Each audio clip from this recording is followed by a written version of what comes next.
Turn is the 3 of clubs. This is where the hand gets very interesting. Villain overbets somewhere in the region of 1.7, 1.8x pot. Most players would be folding here because they're dominated by overpairs and sets, but not us. We play Frenzy Theorem Optimal, and we decide to rip this in over the overbet, and this is why. Welcome back to the channel. For this one, we're doing a hand review of 500NL and 200NL. It's going to be our 10 biggest pots of 2023. It's going to be part 1. Part 2 is going to be our 10 biggest losses, which I'll release in the next day or so. And guys, don't forget to smash that like button and the subscribe. It really helps the channel grow. Also, all my links are in the description box down below. We have a Typeform link for any new players or any other players who are looking to play on other sites. It's going to redirect you to some extra monthly rewards, and who doesn't like extra money at the end of every month? So, with all that being said, let's get down to the lab and let's go. So here we are with our biggest pot of 2023 at 500NL. It gets folded around to button, who goes for a 2.5x open. For the purpose of this video, we're just leaving this in cash value. I took it off the big blind feature so everyone can see the monetary value. Small blind goes for the cold call. I'm not super thrilled about small blind cold call strategy. I'm not going to get too much into ranges here, but this is generally some type of small pocket pair, maybe some suited ace-x, or some type of Broadway hand that doesn't like to 3-bet. The only time I advocate some type of cold call from the small blind is if we have a fish in the big blind, which here we are. Here I am with pocket threes as a big fish. Generally, cold calling small blind, like I said, is when you have a more recreational type player, maybe a shorter stack, that you don't want to 3-bet a certain hand, then avoid getting jammed on and being forced to call with a hand that you really don't want to call with. So basically, that's basically the strategy for a small blind. But we're not going to get too much more into that, and we're going to basically 100% pure call this multi-weight and hope to flop a set and get some value from ace or king high boards. Flop comes 338. Boom! We just drill quads one time. 500NL. Just love it. Small blind checks. Obviously, we're going to check our range here 100%. Basically hoping for villain to have some type of stab here, which unfortunately they don't. Turn comes the 9 of clubs. Now this is where the pot gets a little interesting. Small blind leads full pot here.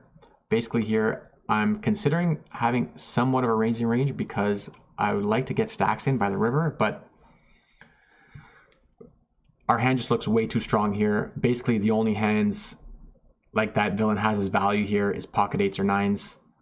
Maybe some type of 8x that picked up a club draw, which that's basically what I'm leaning towards, like something along the lines of 8-7 of clubs, maybe ace-8, 8-10 possibly. So I think the only thing we can do here is trap, so we go for the snap. Not really snap, but we time a little bit before we call. So we call, and button folds. We were basically hoping for button maybe to come up with some type of spaz here. That's another reason why we just call, which they don't. River comes the jack of clubs. This is where the hand gets a little interesting. The small blind goes for the pot size bet again. Basically here, all we're thinking about is what worse is going to call. And now with the flush completing, this is basically what we're hoping for. I don't think villain has pocket 8s or 9s, which is a possibility. But most likely their hand is going to contain some type of 8 high flush draw, 8-7 of clubs, maybe 8-10, maybe ace-8. But regardless, I think we have to jam. I think making it anything smaller will be a mistake. So we go for the jam here, and we like time down maybe like 5-6 seconds. I don't want to make it look like I'm completely like contemplating, but we did a little bit of time, 5-6 seconds before we stuck it in, and villain actually snap calls. I remember this like vividly, and I was like, yes, he actually has a full house. Like, so we're gonna give you guys a second to see if you guys can pinpoint what villain had. Boom, 710. 710 of diamonds. I really wasn't expecting that, to be honest. $1,164 pot. And yeah, it kind of makes sense. Villain checks the flop, picks up an open-ender, and pots it. Rivers a straight and pots it again and calls off. I don't think I'd be calling off here on this paired flush draw board, but that's just me. And at the same time, I wouldn't be cold calling 7-10 of diamonds in the small blind. But we'll take it. Thank you very much. Biggest pot we played online at 500 now. So let's hope the run good continues. Here we are with pocket fives under the gun. Open, UTG, gets folded around, button flats, both blinds fold. Flop top set, which is always nice. We start off with 1/3 c-bet. I think the sizing here could be a little bit larger, but I think it's fine. Bun decides to go for a flop 3-bet. Basically, Bun's flop 3-bet range here is pocket fours with a diamond, some made hands like straights, ace 4 of diamonds, ace 4 spades, ace 4 hearts, and also some random ace high flush draws, random king high flush draws without a pair. And I don't think we have any slow plays here with jacks plus here in this configuration. If anything, we might have some flats from 7s through 10s that flats flop and now decides to go for a 3-bet. But I think this is going to be weighted more along the flush draw or made hands category. But we'll wait and see. So in this case, we could come back, like I said, with a flop 3-bet or a call. Flop 3-bet will look super strong, and with that being said, we don't want to blow off some of villain's portion of their bluffing range here. So we want to just keep that in, and we elect to just call and see a turn. Turn is a 3 of hearts. I think after we call 3-bet and we turn a full house, I think we have a donkey range here. I think we have some leads, but I'm not 100% sure. And we go for the check, and villain decides to bet somewhere along the 3/4 region. And we have a slam dunk raise. This is where we made a pretty big blunder. Our sizing is incorrect here. I believe this has to be a lot larger, somewhere in the vicinity of maybe 5 to 7x, because we want to be able to have proper stack sizes for the river and have a correct SPR for pot size or less than pot size bet for the river. In this case, the way how it would go down would be we'd be somewhere around the region of 1.5x pot, I believe, which isn't the worst case scenario, but we wanted to make this a little bit larger so it doesn't look like we're overbetting the river, but we live and learn. So villain decides to call our check raise, and here we are on the river, and I think we basically have two options. We can check here and induce a bluff, but I think we're gonna get a lot of check backs here, and we want to avoid that, and we want to get max value here from some of those combos of hands that I said, like straights and other full houses. So we decide to go for the overbet jam, and we get absolutely snap called, which is a pretty good feeling in my opinion. And we see the good news. Villain flopped bottom set, set over set. Love to see it. $899 pot. Oh yeah. So here we are at a completely insane straddle no look table. This is one of the hands that was in one of my previous videos. So we have a 2K no look here, straddle 200, and we have another 1.2K stack here as well. I don't think this guy gets it in, but we'll see. We jam it in obviously with ace jack. Not much we can do. Gets folded around, and we're 3-way here. And we'll just run it off for you. Actually, I get a little lucky there on the turn. This is what's so sick. This player flops a straight with 8-4, who decides to go with the no look. So sick. And we get lucky here on the turn. And fortunately for this player, king 6 was no good. Okay, here we are with pocket aces under the gun. This is an interesting multi-way spot. Open UTG, gets folded. Short stack in the cutoff calls. Button flats as well, short stack. And big blind comes along as well. So we're 4-way to queen 9 deuce monotone, where we have the nut flush draw. And in this case, multi-way, I think aces likes to check, but I could be wrong. And we check, get a pretty small bet, 1/3 from short stack, and button goes for the call. Big blind calls. This is where like I have no idea what to do, but I think calling is our best option right now. I think we could still do some raising, obviously, with the nut redraw, but we still have a few hands that are ahead of us here, like 2 pairs and sets, and maybe the odd flop flush. So we'll see. So I decide to go for the call, And the turn is the Ace of Diamonds, which is a beautiful card. We're ahead of other sets here. And some other 2-pair combos. Big blind checks. We go for the check. And villain here on the cutoff decides to go for an overpot jam here. I'm not super worried about this player. My 2 concerns here is the button and the big blind. And button goes to the flat. And I was really thinking we might see check raise here from the big blind, which we didn't, which I was pretty happy for. And right now, I'm thinking maybe this villain hit the ace, like a weak ace, hit the case ace. I'm basically just trying to put together button's flatting range here, basically as 2 pair sets and maybe some flushes. So we go for the call because we can still improve here, and we still have a little bit of money left behind. And the river's a deuce. Make a full house. I don't think there's much we can do with this SPR here other than jam it in. And we get snapped off, which is very nice. We're just basically hoping to see ace X, flush, pocket nines, and hopefully no quads, pocket deuces. So we'll see what happens. And we see 2 flushes, 7-4 clubs and king 3 of clubs that both overcalled. So sick. Nice river. Basically, you know, multi-way, it's a pretty tough spot to be playing 4-way multi-way. But to me, I think I played aces as a multi-way masterpiece here. Take it down, $414 pot. Let's go. Here we are with 10s on the button. Cutoff opens. We RNG cold call here. We're mixing some 3-bets and calls. And the big blind comes along as well. So we're multi-weight, flop top set, nice hand. And the original raiser goes for close to pot size bet here. And I think we have a lot of traps here on this board, but this villain in particular was a little aggressive at the time, and we decided to go for a little bit of a min click. Not too large. Big blind folds. And the cutoff snap calls.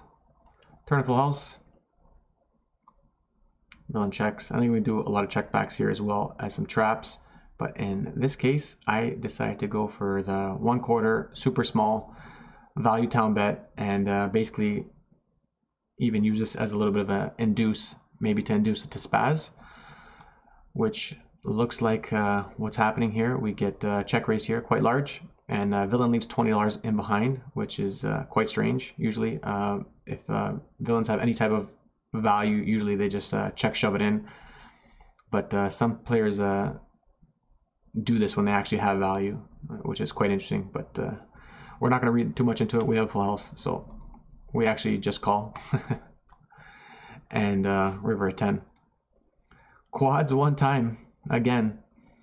And villain checks, and obviously there's not much we can do other than stick the remaining $20 in here, and we get absolutely snapped as well. And villain shows up with the bottom end of the full house. Actually turned trips and had a flush draw on the flop, so the good old 6-7. So our pocket 10s turned out to work out quite well as we RNG to call. If we 3-bet, there's a chance villain could have folded. So that's why we really got to follow the RNG. And if the RNG says call, we call. If it RNG says 3-bet, we 3-bet. And thankfully, it turned out quite well for us. So nice hand. So here we are here with pocket kings in the small blind. Short-handed, villain opens here. And we go for the 3-bet. Calls. I think this is this one's just like a standard triple barrel here, half pot. Call. This is just pretty much standard here, half pot call. So we can set up stacks for the river, and I stick it in with our full house. Villain snap calls and pocket 7s with the smaller full house. Nice hand. $432 coming our way. And here we are with aces in middle position. Standard open, get called. Small blind cold calls. Button here decides to go for a little bit of a squeeze. I think this player was playing super hyper aggro at the time, and instead of me clicking back this raise, I decided to just stick it in. And we see some folds and an absolute snap call. And again, this is pretty much another standard pot. And we flop top set, turn a full house. Nice hand, nice hand. And villain decided to squeeze and call off with pocket queens. Thank you very much. We'll take it. For this one, we're in the small blind with ace king, short-handed as well. Again, cutoff opens, button folds. We go for a 3-bet.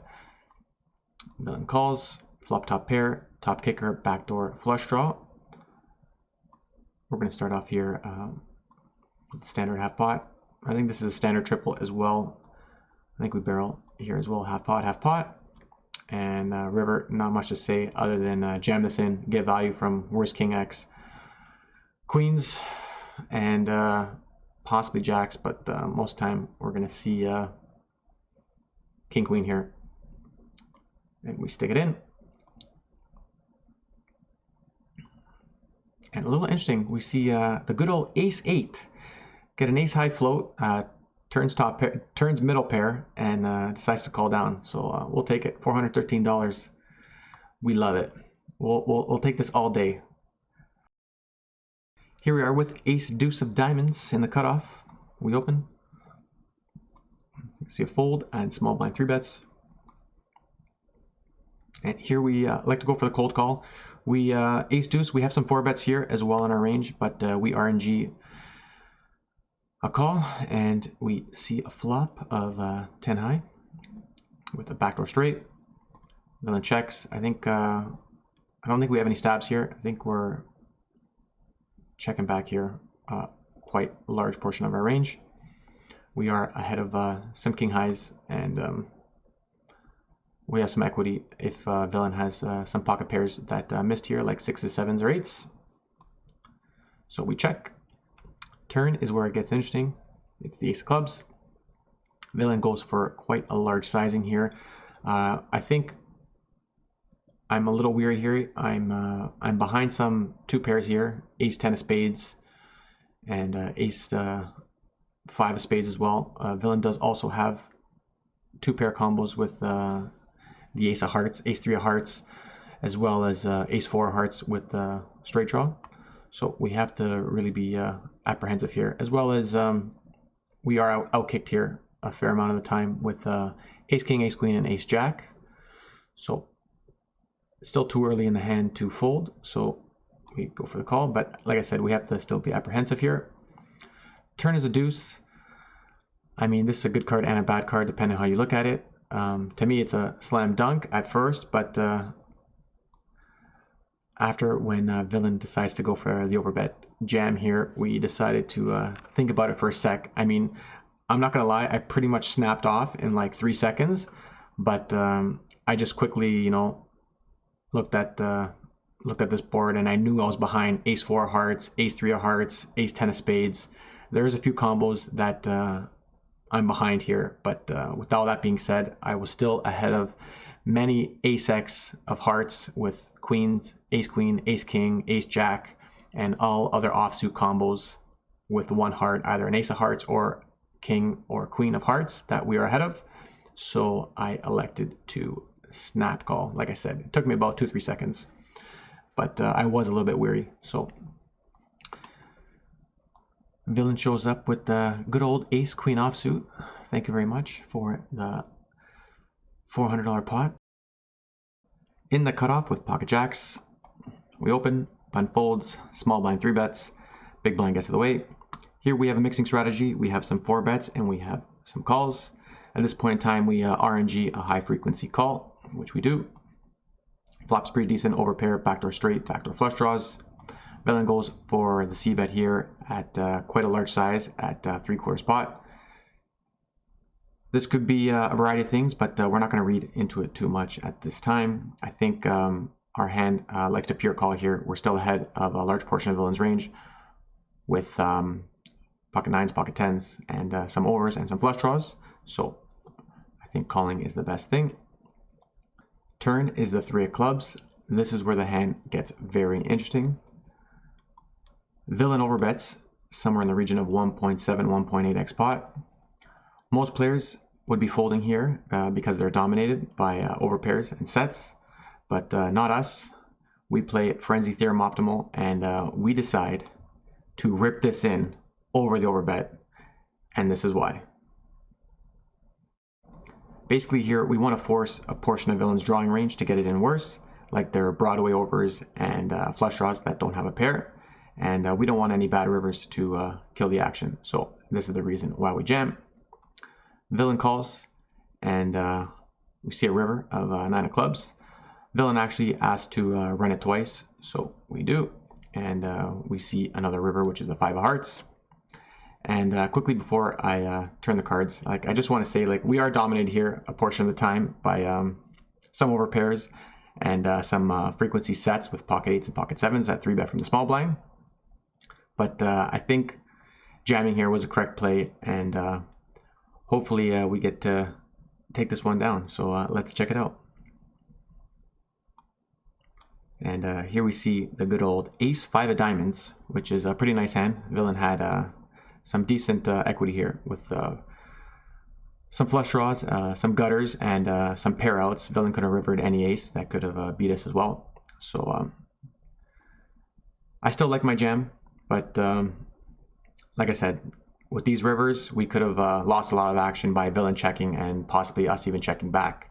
Because basically, a lot of times, facing an overbet, villain does check the river often, especially when they miss. And then in this situation, in a 3-bet pot, I most likely would be checking back on the river as well. So we'd be losing a lot of EV there by playing the hand in that way. So I think jamming was the correct option at that time. So luckily for us, it turned out pretty good, and we're quite content. In the cutoff with pocket 4s, under the gun opens, MP flats, and here we are on the cutoff. I believe we can come along with some flats here, especially if we don't have anyone in behind who had the propensity of squeezing and 3-betting a lot. And in this game particular, we didn't, so we decided to go for the cold call, and basically here just trying to set mine. Big blind defends, flop ace 4 5, and bottom set. The original raiser bet super small, and MP decides to go for the overcall. Basically here we're definitely gonna be raising. We don't want to be making it too large, and at the same time we don't want to be making it too small. We want to keep a portion of one of these two players' ace-x range in the pot. So we make it $20. Big blind folds, the original raiser calls, and MP overcall decides to fold. Original raiser checks. We turn a full house, and we just go for the 1/3 block here. Like I said, to keep the portion of that ace-x in. Villain check calls, which is basically a sign of wanting to get the showdown.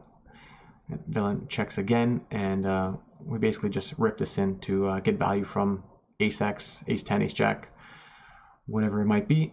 And villain decides to snap off, and we see some good news, ace-queen off. Thank you very much for a nice $389 pot. Okay, here we are with ace-jack of clubs in the small blind. We face a limp from pretty big whale, and we go for a little ISO here with $8 versus $2 limp. Villain snap calls, and flop pretty decent here with gutter and over. Has some straight and flush draw capabilities here, and we go for the check. Villain checks, turns to 7, not much has changed. We go for the check. Villain goes for a small stab here, and basically here we have like massive implied odds if we hit our hand. So we'll do a variety of things, but I think just calling is the best option, and we go for the call. And river is the most beautiful card in the deck right now. It completes a 4-liner, and on top of that we have the absolute stone cold nuts with the ace high straight. And this is where the hand gets really interesting, and I just want to talk about what our out of position sizing is. I mean, we could do a lot of checks, and villain could bet, and we could check raise, or like someone will look at this $29 pot and be like, okay, we'll bet small, induce a raise, or just pot it and they're gonna have to call a 2-pair. Doesn't work like that. We have 63% VPIP here, so playing against a pretty big whale, and there is no way this player is gonna be able to fold a jack here on this 4-liner. So instead of betting any type of pot, half pot, over bet, we decide to just go for the absolute rip, like 6x pot, and that's how you exploit players here. And there's no way they're gonna fold a jack. So this is what happens. You get snapped off, and you see the good news. Jack deuce of hearts. Just love it. From a small little limped ISO pot, we just took down almost a $400 pot, $398. Just like that. Just rip it in 6x pot. Love it. Ace 4 diamonds here under the gun. We open. Button flats, short stack. We see a pretty decent board, flopping that flush draw and 1 over.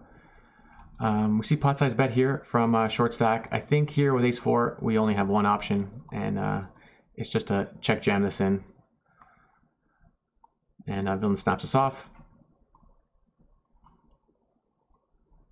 And we actually got a little lucky here. We went had to go runner to get an ace high straight because we were behind top pair jack 7 with the flush draw. So obviously any other diamond we would have won with the nuts, but we were running a little behind with the jack here. But I don't mind my check shove here. Villain's a super short stack, and we don't want any action killer turn river, so just check jamming I think is the best possible option in this scenario. Nice end. Ace 6 suited in the big blind. Under the gun opens 3x. We pretty much standard defend here with ace 6. We flat middle pair and flush draw. We go for the check. Villain checks back. We could definitely be check raising this board here quite often. Turns of 5. I think on the 4-liner we do have some donks as well, and but we decide to go for the check, and villain bets half pot. Like I said, we could even, as we said on the flop, we can still do this on the turn. Big blind has a massive 8x advantage here. 2-pair sets, straights, all kinds of combo draws here that should be check raising. But in this case, I didn't think villain's range was that strong, and I believed that we were quite ahead here of ace and king highs here with just our 6. So we opted for the call and decide river. And now that we river the nuts, we have a few options here. I could check and go for a check raise, but I feel like I'm gonna see a lot of check backs here. So I decide to go for the overbet. And villain tanks for a little bit and decides to call. And we see queen jack with river pair, which like I said, I didn't think villain had too much. I was leaning more towards king high, ace high, and I'm quite fortunate that villain hit this jack, because if I would have checked the river and villain decided to value bet, I don't think villain's value bet sizing would be as large as my overbet size, and most likely I'd be check raising, and villain would probably most likely fold with the weak pair holding on the river. So we were quite content with the way the hand went down, with a decent $256 pot here at 500 NL. Nice end. Here we are with ace queen off at 500 NL. Open cutoff. And big blind defends. We flop top pair.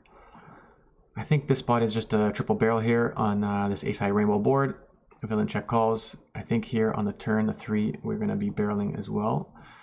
Here we bet half pot. I think we could bet a little larger here so we can set up stack size for the river. But with all that being said, I think villain's big blind defend range is like so wide that like I'm actually just happy to see if I can even get a 6 to call me here, or a 9.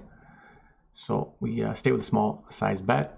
River pairs the 3, and we continue with small size. This also induces some type of spaz, which we could potentially get, which we actually do get a jam. If it's a spaz, we're not 100% sure, but we're not going to fold top pair with a very good kicker. And we snap big blind off, and then we see ace 8 off, which is somewhat of a spaz, and we're quite content with that $392 pot. So thank you very much. Here we are with queens in the big blind. We see an open from late position and cold call. Obviously, we're going to go for a little bit of a squeeze here. I'm not going to be overcalling queens. And we get jammed on after a cold call from short stack. Not much we can do other than snap call. Flop's pretty decent. And we river We river a flush. A little unlucky. Villain had pocket jacks. Flop top set, but we managed to have the redraw to the spade and ended up getting a flush. So nice hand.